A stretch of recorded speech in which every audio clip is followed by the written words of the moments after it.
دیکھو کتنا خوبصورت رب کا مہمان آ گیا، دیکھو کتنی شان والا ماہ رمضان آ گیا۔ نحمده ونصلي ونسلم على رسوله الكريم۔ بسم الله الرحمن الرحيم۔ يا أيها الناس اتقوا ربكم الذي خلقكم، صدق الله مولانا العظيم۔ اللهم صل وسلم دائما ابدا على حبيبك خير الخلق كلهم۔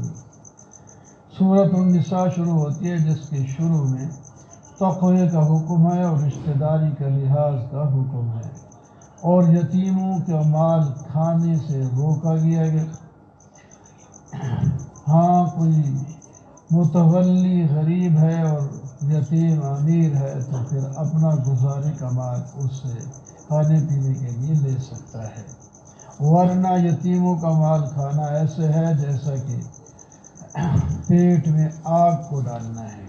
یتیم لڑکیوں کے اگر حقوق پورے نہیں کر سکتے تو ان کے ساتھ نکاح بھی نہ کریں، اور ان کے علاوہ 4 عورتوں کے اگر حقوق ادا کر سکتے ہیں تو 4 نکاح جائز ہیں، بشرطے کہ انصاف کے ساتھ ان کو رکھ سکے۔ یوصیکم اللہ فی اولادکم للذکر مثل حظ الانثیین۔ وصیت کی اللہ نے میراث کے بارے میں کہ اولاد کو ملے گا، والدین کو ملے گا، میاں بیوی کو ملے گا، بہن بھائیوں کو ملے گا، اور یہ اللہ تعالیٰ کی وصیت ہے۔ تفصیل پھر سے جو آدمی یہ باتیں اللہ تعالیٰ کی مانے گا، یدخلہ جنات تجری من تحتہا الانہار، اللہ تعالیٰ اسے جنت نصیب فرمائیں گے، جو بڑی کامیابی ہے۔ جو یہ احکام نہیں مانتا وہ اللہ کا نافرمان ہے اور جہنم اس کا ٹھکانہ ہے۔ شروع میں زنا کی سزا یہ تھی کہ جب 4 گواہوں سے ثابت ہو جائے تو ان کو گھروں میں بند رکھے۔ بعد میں یہ حکم آ گیا کہ اگر ثابت ہو جائے اور شادی شدہ تھے تو ان کو رجم کیا جائے، شادی شدہ نہیں ہے تو پھر کوڑے لگائے جائیں۔ مرنے سے پہلے توبہ قبول ہو سکتی ہے، اس واسطے دیر نہ لگائیں، توبہ کریں۔ یا ایھا الذین آمنوا لا یحل لکم، مال میراث میں ملتا ہے، عورتیں نہیں ملتی۔ جاہلیت کے زمانے میں لوگ عورتوں پر بھی قبضہ کر لیتے تھے، اس کا خاوند مر جائے تو اس کے رشتہ دار اس کو اپنے قبضے میں لے لیتے تھے۔ کچھ عورتیں ایسی ہیں جن کے ساتھ نکاح کرنا حرام ہے، وہ والد کی بیوی ہے، خواہ اس کی ماں نہیں، حقیقی ماں ہے، بیٹی ہے، خالہ ہے، پھوپھی ہے، اسی طرح نوح ہے اور سس ہے۔ یہ اس قسم کی عورتیں جو ہیں یہ حرام ہیں، اور خاوند والی عورتیں وہ بھی حرام ہیں۔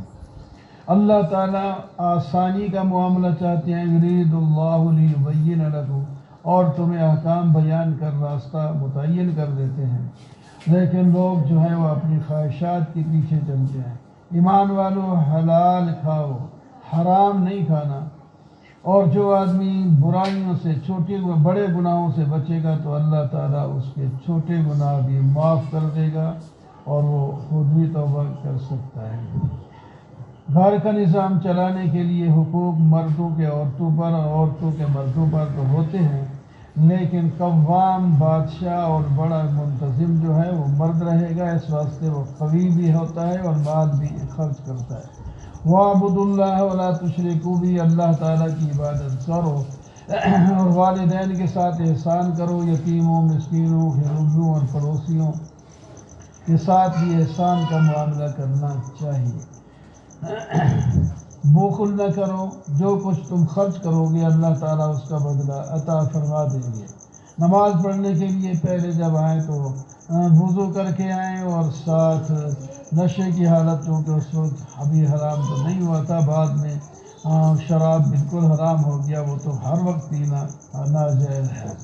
آگے کچھ یہود کی جو ہے بری خصلتوں کا ذکر ہے، انہیں حکم دیا گیا کہ آپ لوگ جلدی ایمان لائیں، کہیں تمہارے ہم جو ہیں چہرے بدل کر گردن کی طرح نہ کر دیں۔ اللہ تعالیٰ شرک کو کبھی بھی نہیں معاف کرتے، جو شرک سے مر گیا وہ جہنم میں ہی جائے گا۔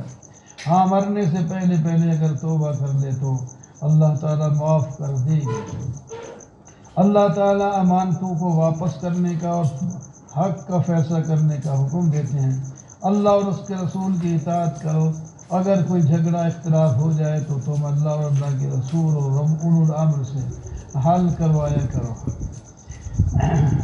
یہودی بعض دفعہ کچھ لوگ ایسے ہیں جو دعوت و ایمان کا کرتے ہیں، لیکن جب کوئی مسئلہ پڑ جائے تو پھر وہ یہودیوں کے ساتھ فیصلہ کرانا چاہتے ہیں۔ یہ ان کو تنبیہ کر دی گئی، یہ رسول بھیجا ہی اس واسطے جاتا ہے اس کی اتباع کی جائے، غلطی ہو جائے تب بھی ان کے پاس آؤ، وہ تم بھی استغفار کرو اللہ سے، اللہ کے رسول بھی استغفار کریں گے تو تمہارا مسئلہ حل ہو جائے گا۔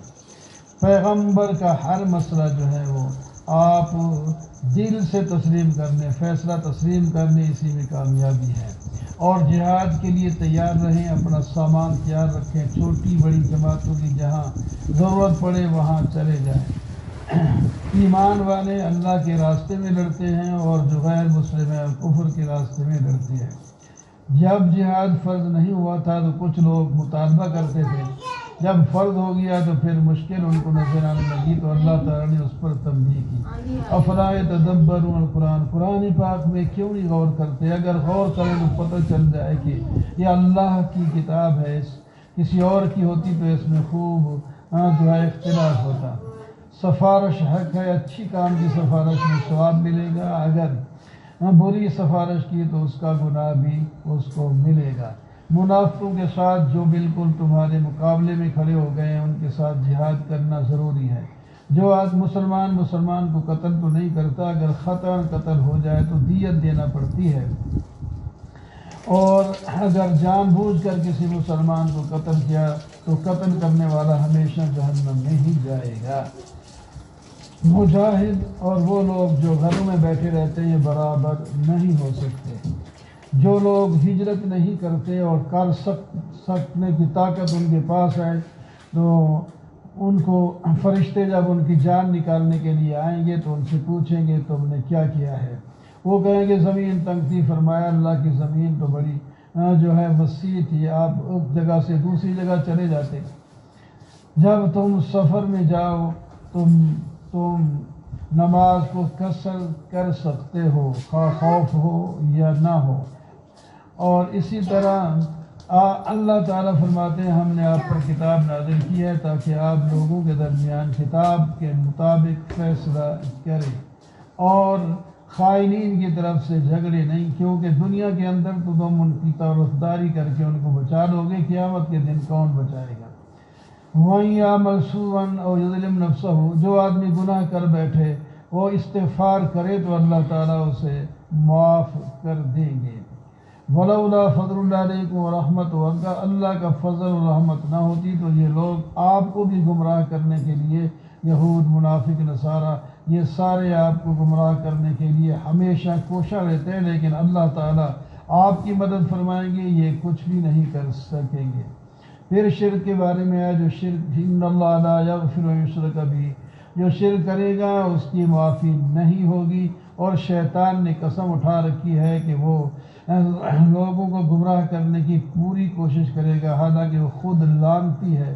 اللہ تعالیٰ سے کہہ رہا ہے کہ میں آپ کے بندوں میں سے ایک حصہ ضرور لے لوں گا، انہیں گمراہ کروں گا اور جانوروں کے کان کاٹیں گے، ہم ان کو ایسا گمراہ کروں گا وہ اپنی شکل بھی بدل کر بڑے خوش ہوں گے، داڑھی منڈوائیں گے، عورتیں سر کے بال کٹوا لیں گی اور کپڑے ایک دوسرے کے عورت مردوں کے پہنیں گے، تو اس طرح میں خلط ملت ان کو کر دوں گا۔ جو آدمی بھی نیکی کرے اور نیک اعمال کرے ایمان کے ساتھ تو اللہ تعالیٰ اس کو ضرور جنت میں بھیج دیں گے۔ یا ایھا الذین آمنوا کونوا قوامین، ایمان والو انصاف کے ساتھ چلا کرو، اگر انصاف کے ساتھ بظاہر تمہارا اپنا نقصان یا تمہارے والدین یا رشتہ داروں کا ہے یا فقیر یا امیر کا ہو رہا ہے، اس کی پرواہ نہ کریں، انصاف کا فیصلہ کریں، انصاف کی گواہی دیں، اس میں فائدہ ہی رہے گا۔ یا ایھا الذین آمنوا باللہ ورسولہ، جو صرف نام کے ایمان والے بنے ہوئے ان کو حقیقی طور پر ایمان لانا چاہیے، اور جو لوگ اپنا ایمان لا کر بدلتے رہتے ہیں، ایمان لائے کفر کیا، ایمان لائے کفر کیا، وہ جہنم میں ہی جائیں گے۔ اور جو منافق ہیں ان کے لیے دردناک عذاب ہے۔ جو ان کے ساتھ اپنے تعلق جوڑتا ہے عزت بڑھانے کے لیے، یا منافق کافروں کے ساتھ اپنا تعلق جوڑتے تھے تاکہ عزت ملے، عزت ان کے پاس نہیں ہے۔ للہ فإن العزت للہ جمیعا، عزت تو اللہ کے لیے ہے، یہ اللہ کے رسول اور مومنوں کی ہوتی ہے، منافق کافر مشرک کی جو ہے عزت نہیں ہوتی۔ ان المنافقین یخادعون اللہ وهو خادعهم، منافق لوگ جو ہیں وہ دھوکہ دینے کی کوشش کرتے ہیں، نماز کے لیے جب آئے تو سستی کرتے ہیں اور لوگوں کو دکھانے کے لیے وہ تھوڑا سا ذکر کرتے ہیں، نہ ادھر کے ہیں نہ ادھر کے ہیں، مذبذبین بین ذلک۔ یا ایھا الذین آمنوا لا تتخذوا الکافرین اولیاء، ایمان والو کافروں کو دوست نہ بناؤ مومنوں کو چھوڑ کر۔ کیا تم اللہ تعالیٰ کو یہ بترانا اور دلیل پیش کرنا چاہتے ہو کہ ہم کافروں کے ساتھ دوستی لگا کر انہی کی میں سے ہیں؟ سنائے منافقین المنافقین فی الدرک الاسفل من النار، منافق تو جہنم کے نچلے درجے میں ہوں گے۔ ہاں جنہوں نے توبہ کر لی، اصلاح کر لی اور اللہ کے دین کو مضبوط پکڑ لیا اور اخلاص کے ساتھ دین پر عمل کیا، وہ مومنوں کے ساتھ ہوں گے اور مومن جنت میں جائیں گے۔ ما یفعل اللہ بعذابکم ان شکرتم وآمنتم وکان اللہ شاکرا علیما۔ آخری آیت میں اللہ تعالیٰ فرماتے ہیں اگر تم شکر گزار بن جاؤ اور ایمان لاؤ تو میں تمہیں عذاب دے کر کیا کروں گا، اللہ تعالیٰ تو بڑے قدردان ہیں، علم رکھنے والے ہیں۔ اگر تم نے اخلاص کے ساتھ کچھ بھی کر لیا تو اللہ تعالیٰ اس کو قبول فرما کے جنت میں داخلہ عطا فرما دیں گے۔